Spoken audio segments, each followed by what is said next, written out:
Olá, tudo bem? Espero que esteja tudo bem aí com você. Nós estamos começando aqui mais um dos nossos cultos semanais da PIB Cascadura, no Rio de Janeiro. Hoje é dia 4 de junho de 2025, uma quarta-feira. E no próximo domingo, no dia 8, será comemorado então nas igrejas batistas aqui no Brasil o Dia do Pastor. E é sobre isso que nós vamos pensar um pouco hoje. Eu já quero começar te fazendo uma pergunta. Você já orou hoje pelo seu pastor?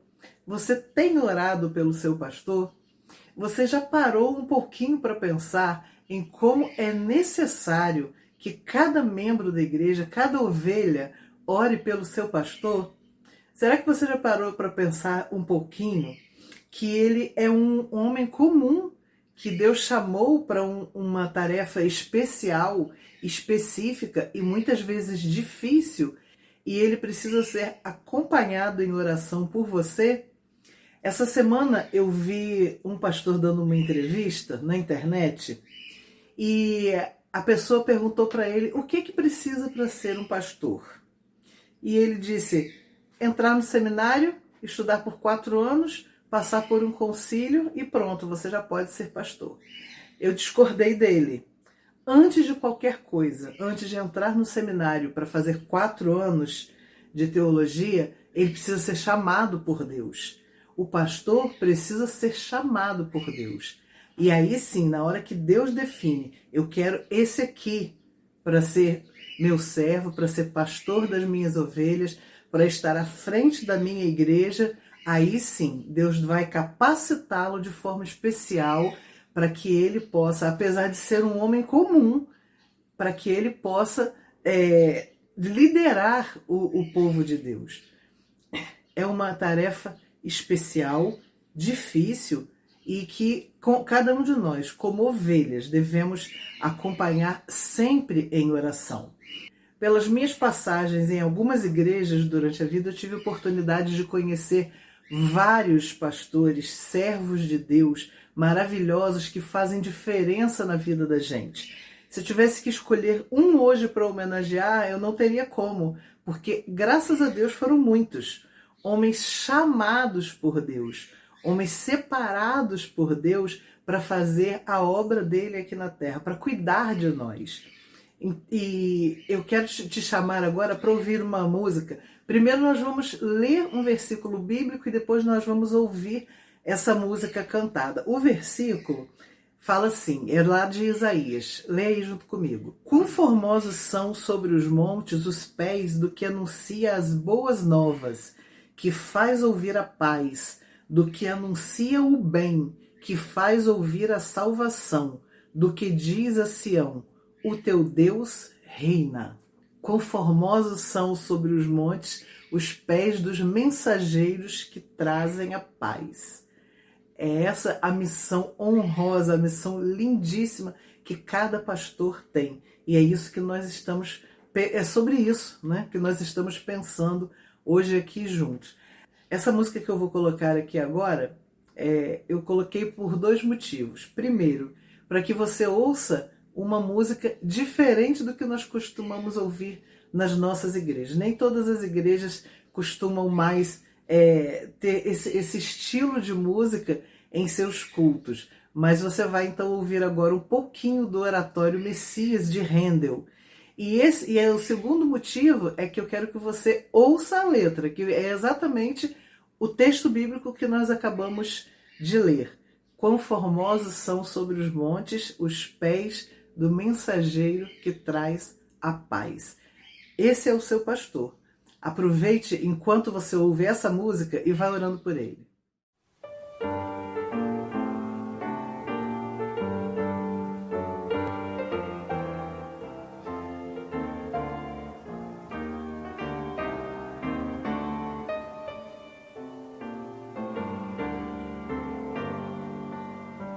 Oh, quão formosos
Espero que você tenha gostado.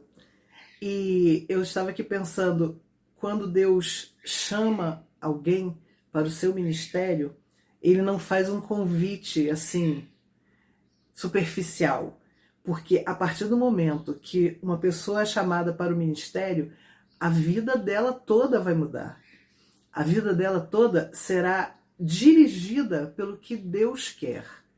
A vida de um pastor é dirigida pela vontade de Deus em todo o tempo.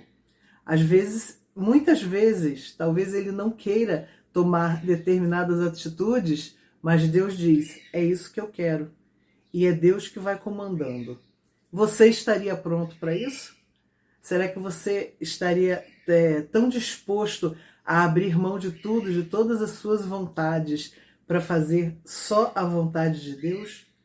Mesmo nós como cristãos, sempre dizendo que nós fazemos a vontade de Deus porque ela é boa, perfeita e agradável, pode ter certeza de uma coisa, na vida dos pastores isso é muito mais forte.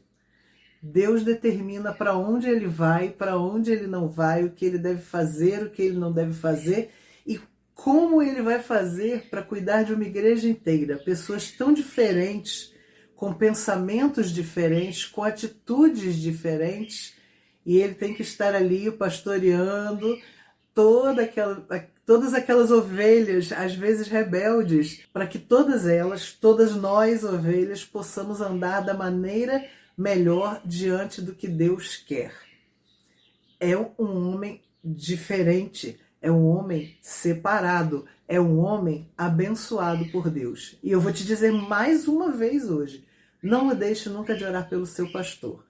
Vou deixar mais uma música aqui, ela é bem mais moderna do que a música que nós terminamos de ouvir agora. Ela foi feita há poucos anos, ela foi escrita pelo pastor Paulo César, do Grupo Logos, e tem uma letra que, na minha opinião, poucos conseguiram colocar no papel com tanta beleza, com tanta exatidão, o chamado para um ministério.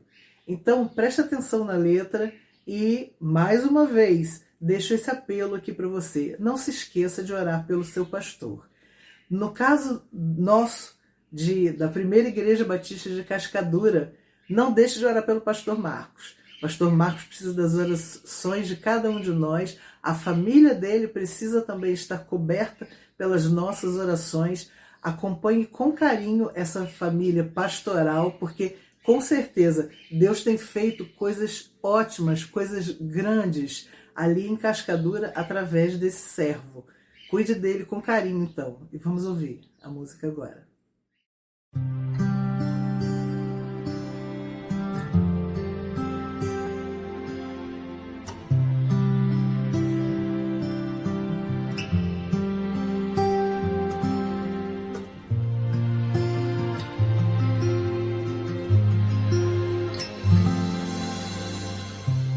Quando o Senhor Jesus chamou meu coração, não fez um convite descuidado ou impensado, não quis apenas ser gentil ou educado, mas deixou claro que havia algo importante a ser feito.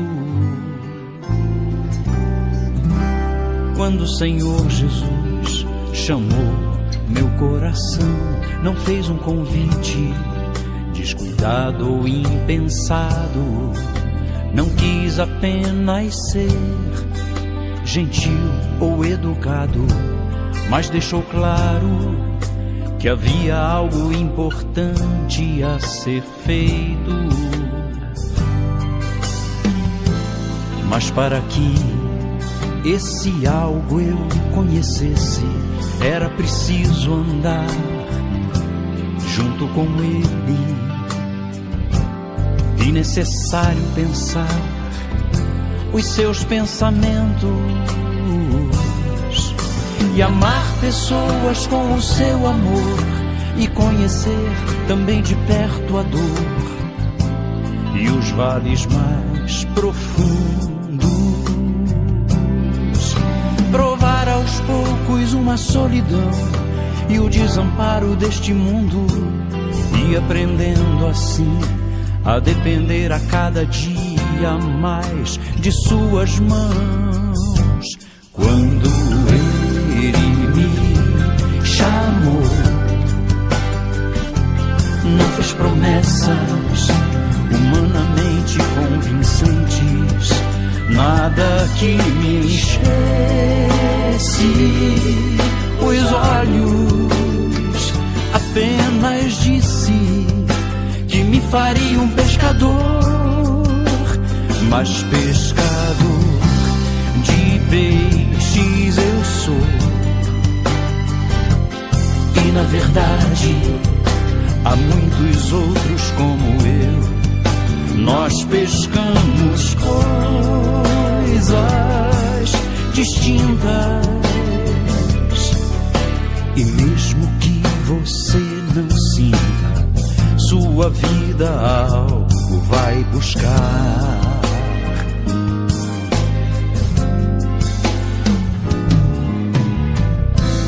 Mas para que esse algo eu conhecesse, era preciso andar junto com Ele, e necessário pensar os seus pensamentos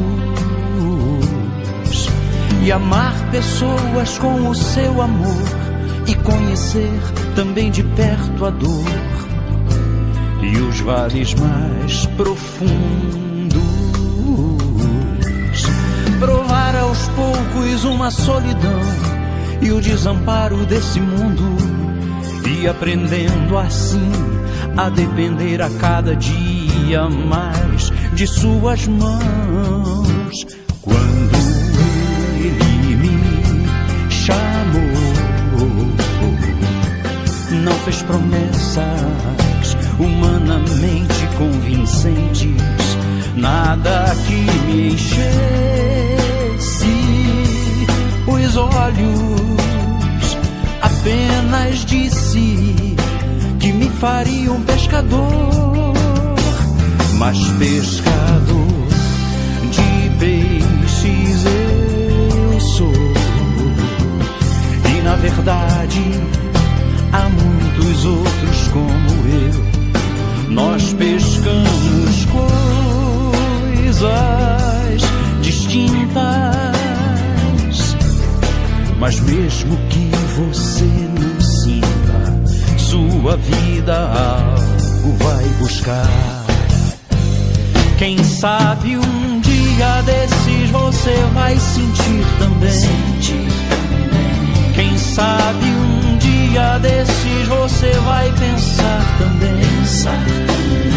Quem sabe um dia desses você vai ouvir a mesma voz. Quem sabe o dia o fará mudar de atitude, vida, rumo e de propósito. Quem sabe um dia desses você vai sentir também. Quem sabe um dia desses você vai pensar também. Quem sabe um dia desses você vai ouvir a mesma voz. Oh, quem sabe o dia o fará mudar. Quem sabe o dia o fará mudar de atitude, vida, rumo e de propósito.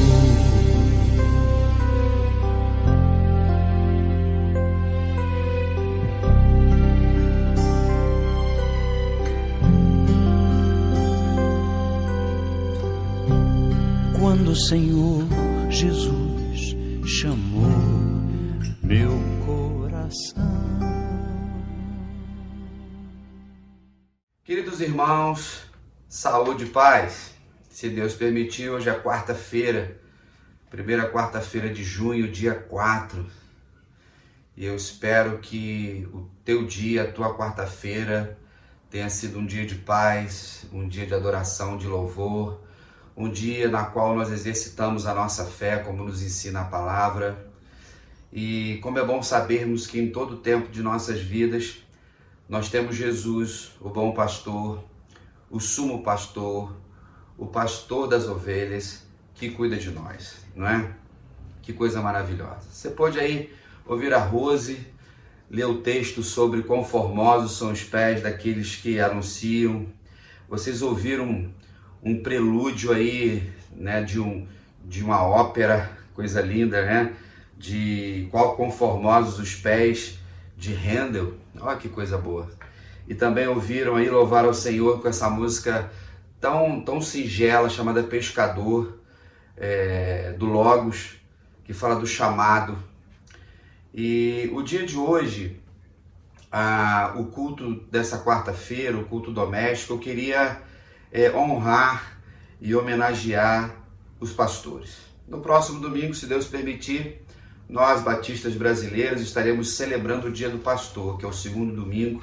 Domingo passado foi o Dia do Homem Batista, e essa ênfase que nós temos nesse mês de junho. E eu queria agradecer ao Senhor pelo privilégio de ser pastor. E eu já vou na lida já há 28 anos, desde 1997. Mas ano que vem, se Deus permitir, eu completo jubileu de prata, 25 anos de ordenação. Ufa, quanto trabalho! E diante dos desafios que nós temos, como é bom servir a Jesus, como é bom ser pastor auxiliar de Cristo, que é o único dono da igreja, que eu sempre falo isso. Quando nós pensamos no ministério pastoral, eu vou falar um pouco da minha experiência. Eu vou citar aqui 3 pastores, honrar 3 pastores que são referência para mim e dar conselhos para todos vocês que me ouvem, como deve se cuidar de um pastor. Então, porque eu já fui pastoreado, já fui ovelha, e desde antes de ser pastor, eu estava sempre ao lado de pastores, ajudando, já na liderança da igreja e sabendo dos desafios de estar à frente do povo de Deus. Toda liderança tem seus desafios e você talvez já tenha desenvolvido ou desenvolva. Porém, o pastorado é outro nível. E que nível é esse? Melhor do que os outros? De forma nenhuma. Porque tem algo que envolve a questão espiritual. O pastor não é uma pessoa comum. Mas não é porque ele seja melhor do que os outros, é porque o pastorado não é um trabalho comum. Você entra num aspecto espiritual que é desafiador. Eu sempre brinco que meu chefe, que é o supremo pastor, ele não dorme, ele não toma cafezinho, ele não tira férias, ele não fica doente. E é a ele que a gente presta conta, e foi ele que nos chamou, ele que nos vocacionou. E quando Deus me chamou, lá na minha juventude, e eu não queria ser pastor, Deus não pediu opinião de ninguém. E o pastorado, o dom pastoral, ele pertence à pessoa que recebeu para servir a igreja. O dom pastoral ele não pertence à igreja, é para servir a igreja. Quando nós vamos para a palavra de Deus, nós encontramos 2 textos importantes que falam sobre isso. Primeiro, Efésios capítulo 4, lá no versículo 11. E qual é o contexto? O apóstolo Paulo, ao orientar acerca do ambiente na igreja de Éfeso, falando sobre pecado, liderança e tantas outras coisas, ele diz o seguinte: Jesus subiu aos céus, ou seja, Jesus cumpriu a missão dele, ele foi honrado e ele deu aos homens dons espirituais. Dom significa carisma, significa uma capacidade maior, não é um talento natural. O pastorado, ele é um dom espiritual recebido do Espírito Santo, recebido de Deus.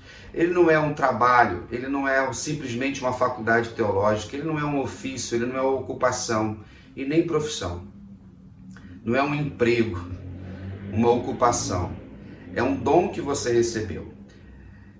Quando nós vamos para esse versículo 11, ele diz que Jesus deu dons aos homens e Deus fez uns apóstolos, profetas, evangelistas, pastores e mestres. Esses 5 dons, eles governam a igreja há 2000 anos.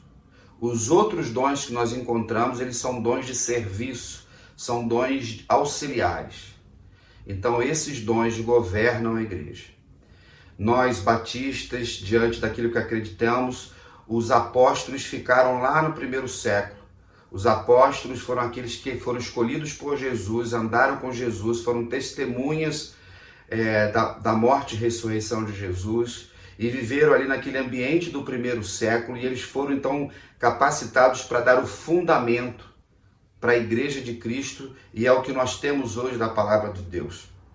Então, e esse trabalho do apostolado de ser enviado é a obra missionária. Da mesma forma, os profetas. O dom de profeta não tem muito a ver com o ambiente que se vê hoje dessas profetadas. O profeta é aquele que faz a denúncia. O profeta é aquele que fervorosamente denuncia o pecado. Ele vai contra aquilo que acontece na sociedade. E quando você vai para o Antigo Testamento, você vê que o profeta ele era a consciência crítica do povo. E Deus usava ele de forma extraordinária para falar aquilo que Deus estabelecia. Nós temos o dom de evangelista, que envolve a obra missionária, a capacidade de pioneirismo, de desbravar. E 2000 anos Deus levantou homens para isso. Temos os pastores, que envolve o cuidado, a proteção do rebanho. E os mestres, é uma capacidade de entender o ensino bíblico, não somente nas línguas do grego, do hebraico, mas o ensino que está, a interpretação da palavra do Senhor. E nesse caminhar nós temos os pastores, que eles cuidam dos rebanhos, da igreja local. É um dom espiritual.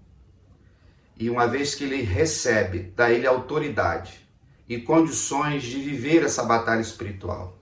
Quando nós vamos ainda para 1 Timóteo capítulo 3, que é aquele texto, Tito também fala isso, lá no livro de Tito, mas 1 Timóteo diz, aquele que almeja o episcopado, excelente obra almeja. Ele tem que ser irrepreensível. Aí começa ali, marido de uma só mulher, que governa a sua casa, os filhos, e ele vai o hospitaleiro, não pode ser neófito, novo convertido, tem toda uma qualificação para ser pastor e para permanecer pastor. O que a gente vê nos dias de hoje é que alguns pastores não vivem aquilo ali, principalmente questões relacionadas a casamento, família, mas depois não querem largar. E aí perde a autoridade espiritual. Então, quando nós pensamos no que significa ser pastor, é a dedicação e o cuidado daqueles que o Senhor salvou. Então, Jesus, ele é o bom pastor. Ele diz no capítulo 10, que eu dou a minha vida pelas ovelhas. Quando você volta para Efésios 4, ele diz que esses dons são para a edificação da igreja. Então a igreja como o corpo de Cristo, todos juntos trabalhando. Quando nós pensamos no pastorado e nessa noite, nesse dia, eu queria honrar homens de Deus, sempre lembrando, queridos, que o ministério pastoral ele é um ofício masculino. Está na Bíblia. O que nós temos visto hoje é o liberalismo teológico, ideologias feministas, progressistas dentro das nossas igrejas. Então nós não temos base bíblica teológica. Por causa do liberalismo teológico, o relativismo tem sido uma marca do nosso tempo. E as pessoas estão atualizando a Bíblia. Elas estão interpretando a partir dos seus interesses. Quando nós pensamos do que significa cuidar de um rebanho, significa estar à frente do perigo. É o pastor que protege o rebanho dos ladrões, dos lobos, dos perigos. Deus revela para ele. Só que muitas pessoas, no decorrer dos anos, na estrutura que a gente tem, acham que o pastor é um funcionário da igreja, não é? E porque ele recebe um salário que é bíblico, ele passa por muitas dificuldades, muitas vezes. Eu sou pastor bivocacionado hoje, já fui em outro tempo. Teve períodos que eu me dediquei exclusivamente ao ministério. E Deus me tirou do meu trabalho, Deus me tirou da minha lida. E lembre-se que Deus nunca chama vagabundo, Deus nunca chama desocupado. Deus só chama gente ocupada, que já tem experiências e Deus vai acrescentando. Então é um privilégio, uma honra ser pastor. No dia de hoje eu vou falar sobre 3 alegrias, eu vou falar sobre 3 tristezas, eu vou falar sobre 3 referências. E eu espero que essa palavra possa agregar valor ao seu coração. Vocês que são minhas ovelhas, eu louvo a Deus por tê-los comigo. Eu sou muito amado na PIB de Cascadura. E se você pertence a outra comunidade de fé, honre seu pastor, abençoe o seu pastor, porque só nós, pastores, sabemos o que nós passamos. E quando nós olhamos para tudo isso, eu olho para esses quase 30 anos de lida, eu nunca imaginei ir em tantos lugares, conhecer tanta gente. Eu conheço o Brasil todo, de norte a sul, de leste a oeste, nas suas regiões, nas suas culturas e as suas capitais. Só tem 2, 3 estados que eu não conheço, lá em cima, que é o Acre, Roraima e Amapá. E poder conhecer projetos, poder ouvir o sotaque, poder ver igrejas e tantas outras coisas que envolvem a cultura nesse nosso grande país. E a gente então abre a visão de como a multiforme graça de Deus atua em todos os lugares. Deus me levou a 14 países, podendo ver que o Evangelho não tem fronteira, que as línguas, que a cultura, que as tribos, e poder estar em lugares maravilhosos. Quando eu penso em alegrias no dia de hoje, eu penso na minha família. Primeira alegria, eu e minha casa servimos ao Senhor. Poder ter ao meu lado Rosana, Milena, Gabriel e Felipe. Rosana, minha companheira de 32 anos, olha que coisa boa. Se Deus tivesse revelado para ela, se ela soubesse 10% dos perrengues que ela ia passar ao meu lado por causa do pastorado, ela tinha metido o pé. Uma exímia professora de biologia, graduada, pós-graduada em pedagogia, mestre em biologia pela Universidade Federal, escritora, minha companheira de ministério, coordenadora de ensino lá na igreja, como vocês sabem. Meu suporte, o que seria do pastor sem a sua esposa ao lado? Mas sabemos de muitas histórias de esposas de pastor que já não vão mais à igreja, de dores, de problemas, de tantas lutas, né? Eu tenho os meus filhos, eu costumo dizer o seguinte, que a família pastoral é aquele ministério do assovia, chupa-cana e assovia, que eles estão ali fazendo de tudo. E o que seria de mim, né, no meu ministério se não fosse eles me ajudando? Então tem Milena, né, que está lá no Ministério de Louvor, na mídia também. E Milena é a minha versão feminina, ama Jesus, ama a igreja, ela é missionária também, o campo missionário dela é lá na clínica da família, lá de Quintino, onde ela faz residência como médica. E minha filha costuma me chamar de filho do trovão. Olha só que honra. Eu tenho uma voz forte, mas não é muito por causa dessa voz, mas é por causa de 2 irmãos que temos na Bíblia, no Novo Testamento, Tiago e João, que quando Jesus lá nos evangelhos tem a lista dos seus discípulos, mas no evangelho de Marcos, capítulo 3, o autor bíblico diz assim: Tiago e João, filhos de Zebedeu, os irmãos Boanerges. Jesus chamava eles 2 assim. Boanerges é uma palavra aramaica, e Jesus falava aramaico, e significa filhos do trovão. Por quê? Porque eles eram fortes, eles eram fervorosos, eles eram dedicados, zelosos. Se nós fôssemos usar o termo, eles eram sanguíneos. Eles não tinham medo de nada. E teve 2 eventos interessantes em que eles estavam evangelizando em Samaria, e lá em Samaria eles foram rejeitados por causa daquela briga étnica entre samaritanos e judeus. E Tiago e João chegaram para Jesus: Senhor, vamos orar, quer que mandemos fogo do céu para consumi-los? Então eles eram impetuosos. E por quê? Porque eles acreditavam, eles sabiam que era verdade. Teve um outro evento também, na Mateus vai narrar isso daí, que a mãe deles 2 vai chegar para Jesus com muito respeito e carinho. O texto diz que ela adora o Senhor e diz: Senhor, quando tu inaugurares o teu reino, permita que os meus filhos, um se assente à sua direita e o outro à sua esquerda. E Jesus responde com muito carinho, ele fala assim,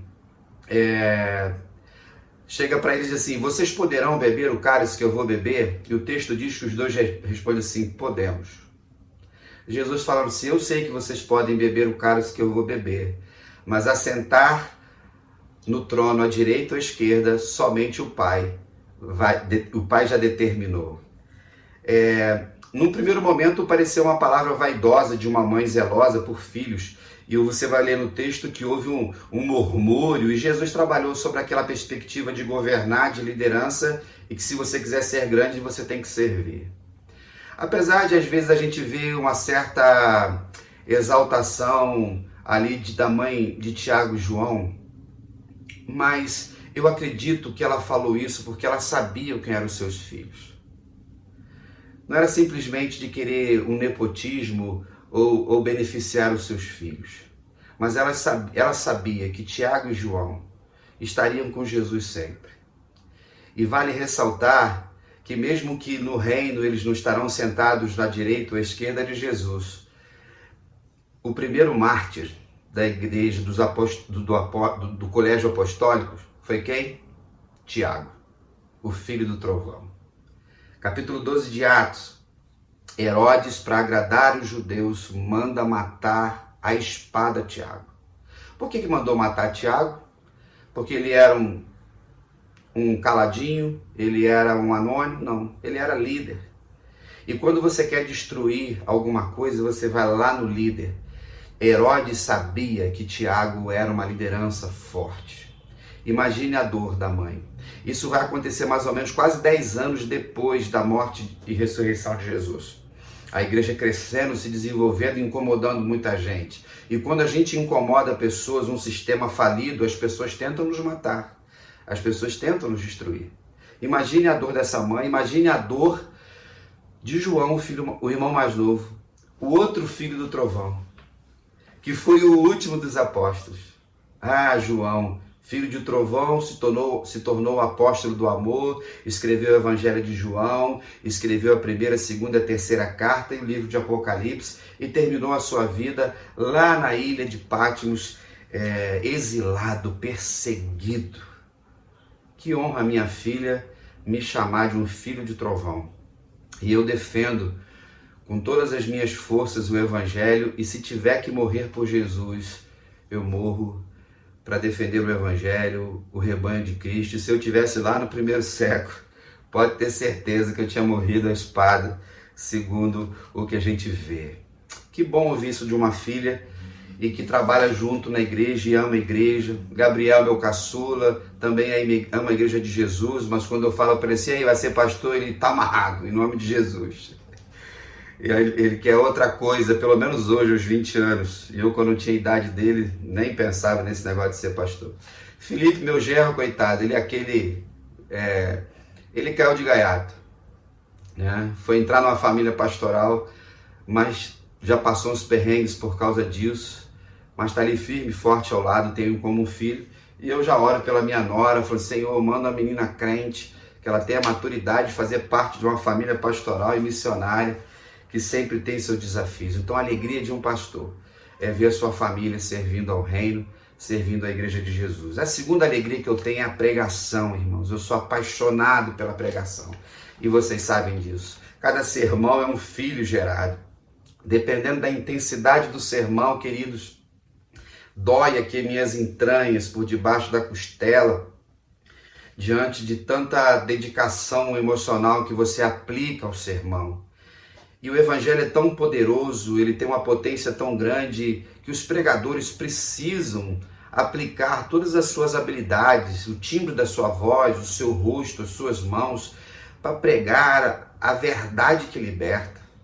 Então pregar para mim é algo maravilhoso e eu louvo ao Senhor. E Deus me levou para pregar em 2 lugares extraordinários.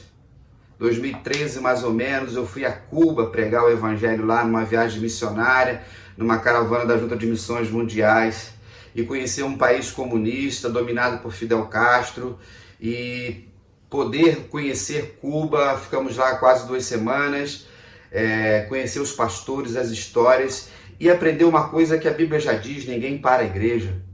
Pode ter governo que quiser, perseguiram a igreja, pastores fortes, dedicados, e o povo evangelizando lá. Foram perseguidos na época da Revolução, em 1959, quando Fidel Castro tomou o poder lá, e a gente conhece a história. Hoje Cuba já mudou muito, já se abriu muito mais, e a igreja continua lá. E quando eu estava lá pregando, vendo a realidade da pobreza de Cuba, não aquela coisa bonita que o governo mostrava, eu fui pregar numa igreja pequena, e as igrejas eram pequenas, e era uma lojinha, tipo um corredor. Cabia 2 cadeiras encostadas numa parede, e o outro era o corredor que a gente passava. E eu tive o privilégio de pregar ali num portunhol. Comecei a ler a Bíblia em espanhol, pedindo ao Senhor misericórdia. Eu sei que o povo entendia, e eles balançavam a cabeça dizendo que entendia. Eu acho que foi o Espírito Santo, acho, não tenho certeza. E pude ver ali, conhecer o pastor Ariel, ficar com eles, hospedados na casa, fomos para outros lugares. E meu ministério foi impactado por ver a dedicação de pastores, irmãos, que colocam a sua vida em risco. E precisava tomar cuidado, né? Porque às vezes as pessoas ficavam infiltradas dentro da igreja para poder depois falar para o governo. Eles recebiam uma carteirinha, uma caderneta que era uma ração para pegar, comida, desafios enormes. Mas Deus levantou pastores fiéis a isso. Mas Deus depois me permitiu em 2018 pregar, irmãos, lá no Monte Carmelo. Lá onde o profeta Elias, o grande, o mais poderoso dos profetas, naquele evento épico, quando ele estava lá com os profetas de Baal, orou ao Senhor, desceu fogo do céu, consumiu o altar, e foi aquela coisa extraordinária. E eu preguei o evangelho lá em Israel. Foram quase 2 semanas de geografia bíblica, arqueologia bíblica. Nessa Rosana estava comigo. Que experiência! Olhei para o céu assim e não desceu o fogo do céu. Graças a Deus por isso. Talvez eu fosse consumido junto com eles. Mas eu nunca imaginei que o Senhor me permitiria pregar lá. E a pregação me levou a tantos outros lugares. Então eu me vejo até o último dia da minha vida, enquanto eu tiver saúde, pregando o evangelho na minha comunidade de fé, na minha paróquia hoje, que é a Cascadura, e em outros lugares que me convidam, e aqui para você também, nesse canal tão importante que há 5 anos a gente faz esse trabalho. Terceira alegria, irmãos, é a evangelização. A obra missionária, que eu sou apaixonado também, envolvido em várias coisas, capelão prisional, capelão hospitalar, conselheiro antidrogas, plantação de igrejas, nossa, um monte de coisas. E por ser um missionário urbano e andar por muitos projetos, a gente vê coisas muito tristes e outras boas. E aí, trazendo à memória outro dia, quando eu estava lá no Jacarezinho, né, no projeto Terapia do Abraço, nosso missionário Paulinho, nossa igreja, né, Paulinho é nosso missionário há 9 anos, e eu aprendi muita coisa com ele, fui andar pelas favelas do Rio de Janeiro, nas Cracolândias, também estive em São Paulo, e a cena mais triste que eu já vi em toda a minha vida, andando pelas vielas do Jacarezinho, foi quando a gente entrou num lugar chamado Caverna, que era uma porta, você entrava num corredor longo, baixo, lá no final tinha um cômodo com um banheiro, sem nenhuma janela, né? E ali tinha um monte de pessoas usando crack, usando maconha. A equipe ia, eu segurava algumas pessoas, porque você não conseguia ficar muito tempo. Você tinha que meio que respirar, entrar lá, ficar um tempinho e voltar. Era quente, você transpirava. Mas a gente estava lá por amor a Jesus em primeiro lugar e almas perdidas. Mas a cena mais triste que eu vi na minha vida foi ver uma avó, uma mãe e um neto. 3 gerações dominadas pela droga. Um menino de 10 anos, uma mãe de 25, 27 anos e uma avó de 50 e poucos anos. Os 3. E um dia, ali conversando com eles, convidando para sair, não saiu. E por que a senhora está aqui? Não, eu vim para socorrer a minha filha, acabei ficando. 3 gerações destruídas pelo pecado. Não sei o que aconteceu com eles. A gente tirava alguns, aqueles que queriam. Se eles continuaram, talvez nenhum dos 3 estejam vivos. Mas a gente ama a obra de evangelização e quer tentar salvar alguns, como nos diz a palavra do Senhor. e a gente viu muita dor, muita tristeza, e isso vai sempre nos fazendo amadurecer. Outra experiência muito interessante agora, diferente que eu vivi, foi em 2021 para 2022, após a pandemia aí, a pandemia 2020, diminuição dos cultos, das atividades, e eu, assim, Senhor, eu vou fazer o quê? Né? E ficava pensando o que eu ia fazer. Aí cheguei para a Rosana e falei assim, Deus colocou no meu coração para fazer um negócio, um projeto. Ela, o que é? Vou comprar um caminhão. E na minha agenda aí eu vou fazer um trabalho itinerante, evangelístico aí pelas estradas. Ela disse, você é maluco? Eu falei, bem, tu tem que topar junto comigo. Comprei um caminhão que tinha lá na família, a nossa família tem 11 caminhões, preparei um caminhão para mim e organizava a minha agenda na igreja e durante a semana eu fazia algumas viagens. Saí daqui com um cliente já carregado e eu ia fazendo um trabalho pela estrada. Fiz uma parceria com o pastor Israel Belo, com aquele Bom Dia Amigo. Então fazia no pedágio, nos postos, nas empresas, onde carregava, descarregava, a polícia, que fosse. Quem aparecesse, a gente estava trabalhando. E também visitei projetos, projeto Vida de Curitiba, fui de caminhão, Cristolândia Feminina também de Curitiba, da PIB de Curitiba. Nossa, pregar, trabalho humanitário, levar doações para Petrópolis, para Teixeira de Freitas, lá na Bahia, quando houve enchente lá. Mas teve um evento interessante, quando eu tinha descarregado numa empresa e era à tarde e eu ia carregar no outro dia, precisava então, fui para um posto de gasolina ali eu acho que na Avenida dos Imigrantes, ali em São Paulo, Bandeirantes, um posto muito bom do Agraal ali, que dá suporte para caminhoneiros, restaurantes, né, banheiro, tudo direitinho. Encostei o caminhão no lugar para a gente dormir. E quando eu estava voltando, já estava estacionado ao meu lado uma carreta grande, uma Scania do Sul. E lá tinha um gaúcho, que montou a cozinha dele, estava lá preparando o seu jantar. Um frio, era julho, um frio. Eu tinha que tomar banho, aquela coisa toda. Aí fui puxar assunto, fui puxar papo com ele, muito simpático. Ele me convidou então para comer uma canjinha que ele tinha feito. Sentei ali com ele, ficamos conversando sobre fé, sobre Deus, sobre família, sobre trabalho, e um momento tão bom. Depois peguei um Bom Dia Amigo, dei para ele, orei com ele ali, deixei uma mensagem de salvação para ele. Nunca mais o vi, mas foi um privilégio que Deus me deu de plantar a semente no coração dessa pessoa. Então são as 3 alegrias do ministério, né? E dentro disso, da evangelização, é ver as pessoas sendo salvas por Jesus, né? Aí a gente batiza as pessoas, a gente discipula as pessoas e a gente vê essas novas vidas sendo salvas por Jesus. Que coisa boa. Tristezas? Temos. Por quê? Porque você lida com gente. E uma das coisas que me entristece muito é a religiosidade em nosso arraial, em nossas igrejas. E quem domina isso, quem lidera, são os famosos fariseus. Povo que Jesus afrontou, confrontou e bateu bonito, que eram os hipócritas, esses religiosos que vivem em nossas igrejas. Eles usam o nome de Deus, eles são joio, parece com trigo, mas eles não têm frutos espirituais, e eles produzem muita tristeza, muita dor dentro do ambiente de fé, porque eles querem dominar a coisa. Então, quando eu vejo, no decorrer de toda a minha vida cristã, que eu estou com 55 anos, Jesus me salvou na infância, desde os 17 na liderança, né, liderando juventude, a gente encontra essas pessoas. E isso é muito triste, porque como elas não são convertidas, elas são poucas pessoas dentro da igreja, mas elas são perversas. Elas maltratam. E uma dessas grandes tristezas de você estar ali ver a religiosidade é quando você está fazendo um trabalho, e por causa do trabalho que eu faço como pastor e profeta, muito firmemente, com muita dedicação e zelo, as pessoas, para tentar me atingir ou atingir os pastores, eles vão na família do pastor.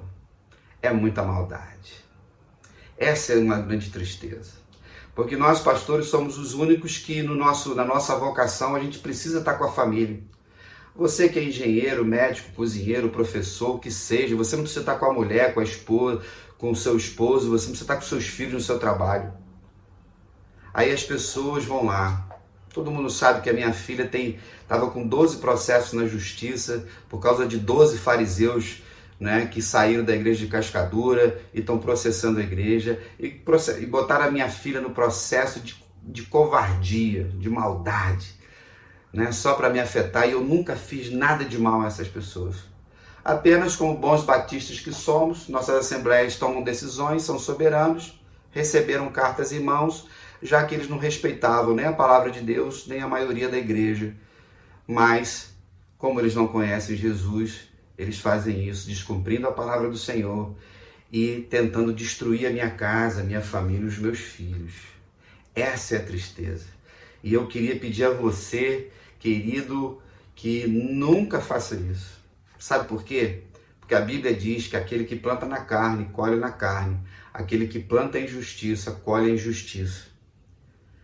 E atacar uma família pastoral porque ele está fazendo um trabalho sério é, no mínimo, algo louco.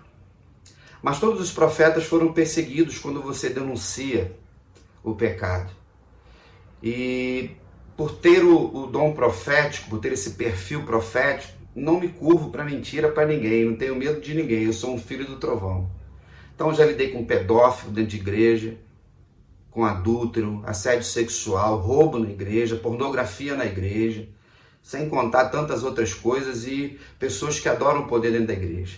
Aí vão nos filhos, minha esposa, né? É uma tristeza, fruto da religiosidade. Só que lá atrás todo mundo viveu, os profetas foram perseguidos, as famílias cristãs foram perseguidas. E dentro da religiosidade, irmãos, a apatia, o comodismo de muita gente. Templário, você que é minha ovelha sabe que eu pego no pé por causa disso. Temos um grande desafio nesse país de levar o evangelho de Jesus, o evangelho verdadeiro, né, de Jesus. Segunda tristeza e preocupação é o liberalismo teológico, que se tornou já um câncer em nossos púlpitos, da virada do século para cá. E o liberalismo teológico, o que é? A Bíblia já não é mais a palavra de Deus.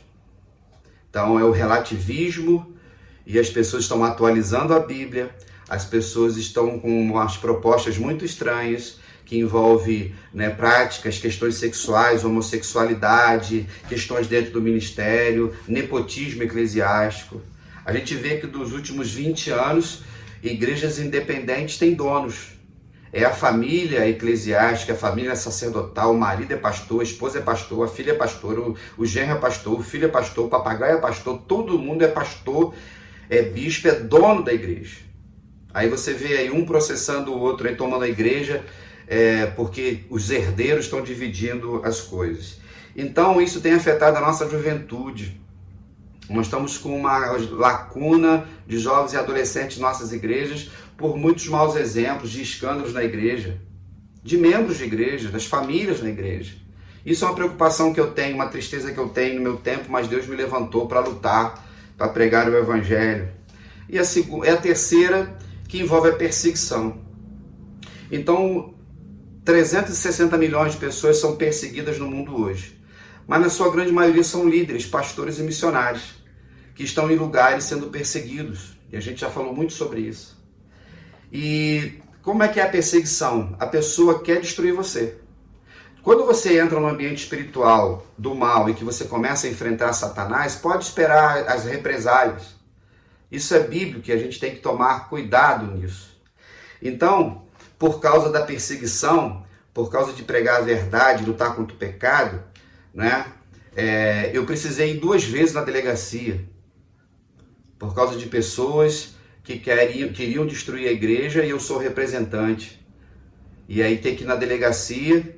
Mas Deus é tão bom, queridos, que ir na delegacia como um criminoso, lá numa audiência com a delegada, ou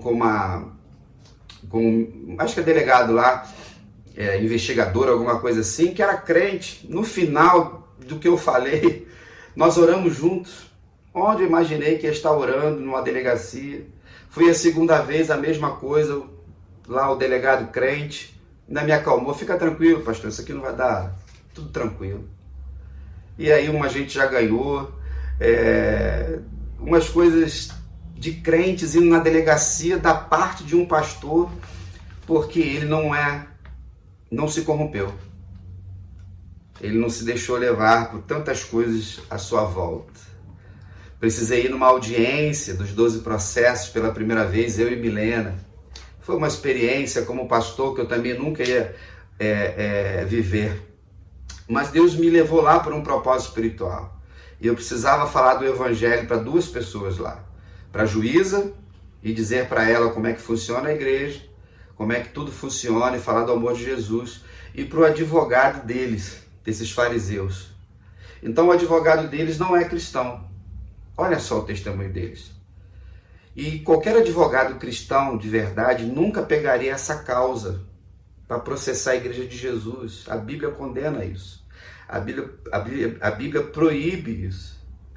Esse cara pertence a uma outra fé, né? A outro ambiente religioso totalmente incompatível com a fé cristã. E esse advogado sabe que os seus clientes não são crentes. E quando eu entrei no tribunal, que ele então ia fazer as perguntas, o juiz autorizou, ele não tinha nada que me acusar, a igreja estava dentro do seu padrão de legalidade, mas eu sou o líder, né? Você tem que tentar derrubar o líder. E aí ele fez uma pergunta de uma forma jocosa, zombando de mim, e falou assim: você que é o profeta? Você que se diz a boca de Deus? Eu falei: sim, eu sou profeta de Deus, sim, há 30 anos eu prego o evangelho.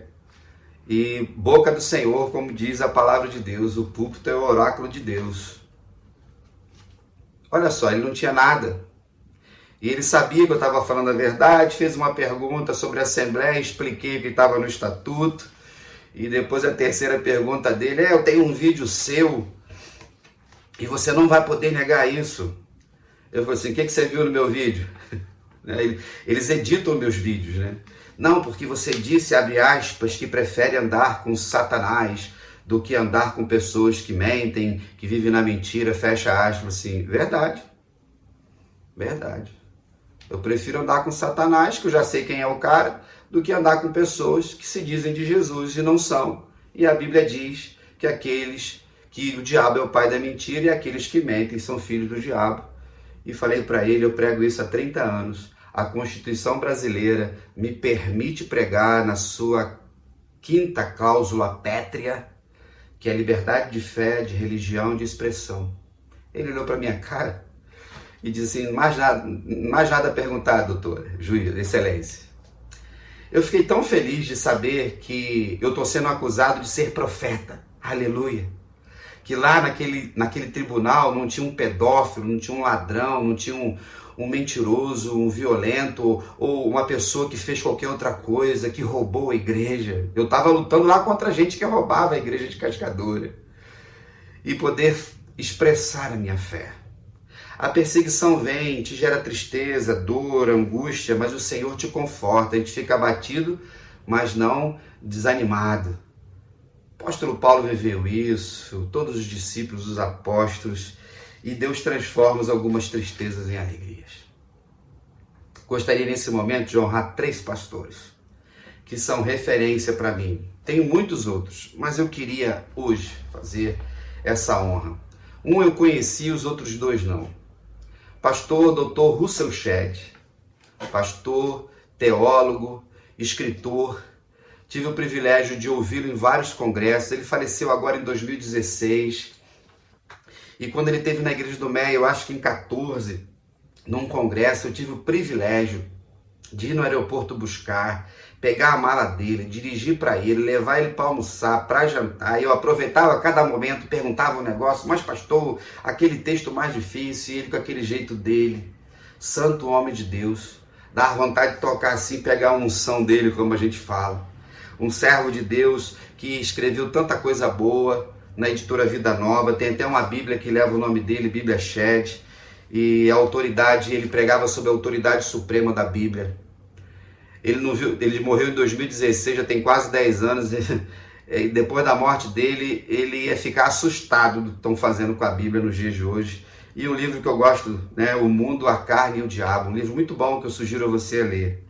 Segundo nome, segundo pastor que eu não conheci, mas li alguns livros dele, pastor John Stott, um reverendo médico, era equipe médica da rainha da Inglaterra, ele era um anglicano, ele escreveu mais de 40 livros, ele não quis casar, ficou solteiro, ele se dedicou ao ministério de forma extraordinária, ele foi pastor 30 anos da All Souls Church, ou seja, a Igreja de Todas as Almas, em Londres.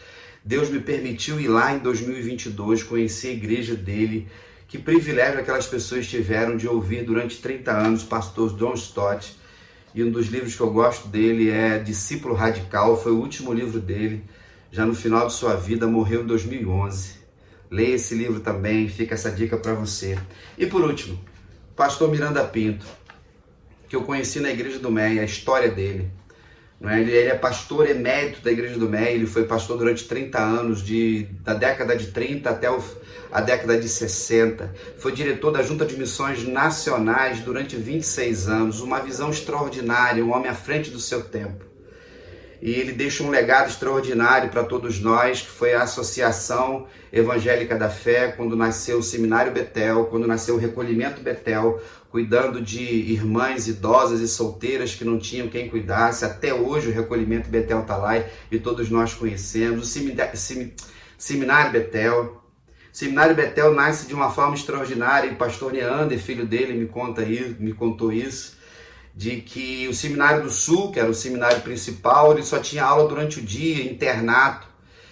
E o pastor Miranda Pinto estava preocupado com os vocacionados que trabalhavam durante o dia e só podiam estudar à noite. Ele propôs então que houvesse um curso noturno, mas não aceitaram a proposta dele. Nasce o Seminário Betel, acolhendo irmãos nossos que são vocacionados e que precisavam estudar. E hoje boa parte dos nossos missionários saem do Seminário Betel. Louvado seja Deus por isso. E uma coisa que ele fazia e que ele aprendeu com o pastor George Miller na Inglaterra, nunca pedia oferta, nunca fazia campanha de nada, ele só orava.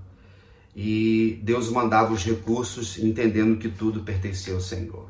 Então eu honro aqui a memória desses 3 servos de Deus, que eu estou distante deles muito, meus irmãos. Às vezes eu sinto vergonha do meu ministério, da minha vida pastoral, diante desses homens que o mundo não era digno, que se dedicaram de uma forma extraordinária ao serviço do Senhor. Finalizando, a palavra um pouco mais longa hoje, eu louvo a Deus pelo privilégio de ser pastor. Nós temos muito mais alegrias do que tristezas, e elas fazem parte. E aí, tem uma frase que outro dia eu estava ouvindo interessante. No mundo político é mais ou menos assim: ele rouba, mas faz. O político desonesto, ladrão e corrupto. E a gente tem visto num ambiente eclesiástico, tipo assim, ele é herege, mas ganha almas para Jesus. Tem um monte de falsos profetas hoje, queridos, falsos pastores, falsos mestres, mercenários, que só fazem pelo dinheiro, eles são profissionais. Eu sempre roguei ao Senhor que nunca me deixasse me vender. Eu já perdi a conta, na minha história, quantas pessoas tentaram tirar o pão da minha mesa, destruir meu casamento, os meus filhos. Mas o Senhor sempre nos protegeu, nos cuidou, porque foi Ele que nos chamou. E aí, quando eu penso que depois desses anos todos, enquanto Deus me permitir, eu acho que eu ainda tenho mais 20 anos aí de carreira. Eu tô com 55, garotão ainda, não sou hipertenso, não tenho problema de coração, não tenho diabetes, não tenho nada, né? Lutando para ficar de pé, 75 anos aí pregando o evangelho, e em muitos lugares ainda, e até o final da década, África e Ásia, para visitar uns projetos lá. Eu queria fazer 2 pedidos para vocês que são minhas ovelhas, para vocês que são amigos. Interceda pelos seus pastores, pelos seus amigos pastores que você conhece. Ore pela vida dele, pela família dele, né? Como nos ensina a palavra do Senhor. Honre os seus guias espirituais, porque nós pastores somos os únicos que teremos que prestar conta de nós mesmos e do rebanho. E sempre falo para vocês o que? Nós não estamos imunes a nada. Nós passamos as mesmas lutas, as mesmas dificuldades. E diante do chamado, muitas vezes passamos por lutas para ensinar vocês a depender do Senhor. e andar na verdade. É o desejo de todos nós pastores. Como o apóstolo João, filho do trovão, já no final da vida dele: filhinhos, como é bom saber que vocês andam na verdade. Aleluia por isso. Eu, como pastor, sou um apologeta, que a gente chama. É aquele que defende a fé com paixão, com fervor, com todas as suas forças. E aí, a gente vai caminhando, sempre um dia de cada vez. Faço um convite a você, liga para um pastor que já passou pela sua vida, que não é o seu pastor hoje. E domingo, se você é de outra igreja, abrace seu pastor ou abrace um pastor. Você que é minha ovelha vai ter que me abraçar. Se não me abraçar, você sabe que eu abraço. E se quiser levar um presentinho, a gente não recusa não, hein? Deus abençoe vocês. Bom restante de semana. Se Deus permitir, estaremos juntos no próximo domingo, estudando a palavra do Senhor, celebrando. E a gente vai terminar o culto com uma música linda, feita por um pastor, pastor Paulo César, do Grupo Logos, que já esteve em Cascadura em 2019, ficou hospedado aqui em casa, foi uma coisa maravilhosa, né? Que diz assim: quem tem posto a mão no arado não pode mais olhar para trás, pois quem no arado põe a mão, trabalho certo e perto, tem serviço e profissão. Um dia eu botei a mão no arado, não deu mais para olhar para trás, nunca olhei. E nós que andamos com Jesus, continuamos juntos, indo para a eternidade, segundo a vontade do Senhor. Um grande abraço, fique na paz e até lá.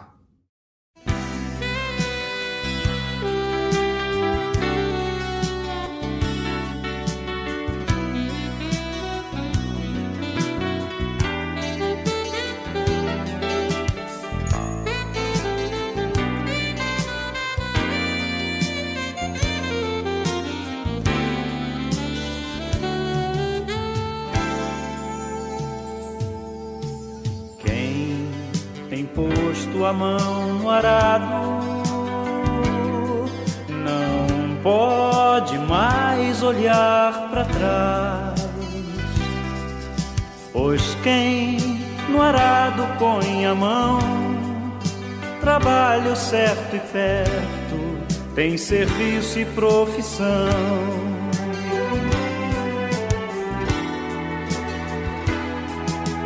Quem posto a mão no arado não pode mais olhar para trás, pois quem no arado põe a mão, trabalho certo e perto, tem serviço e profissão.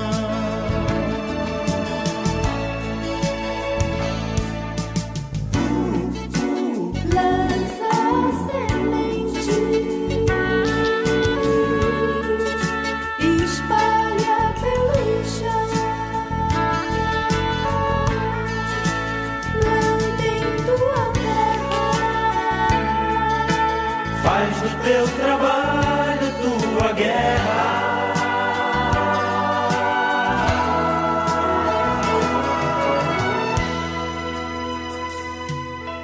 Quem em Cristo põe a vida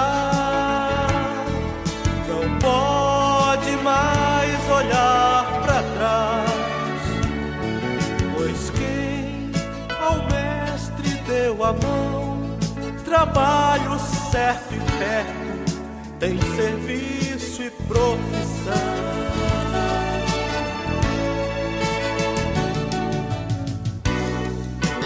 Prega a palavra, ensina ao teu redor, mostre em tua vida, Faz as boas novas tua vida.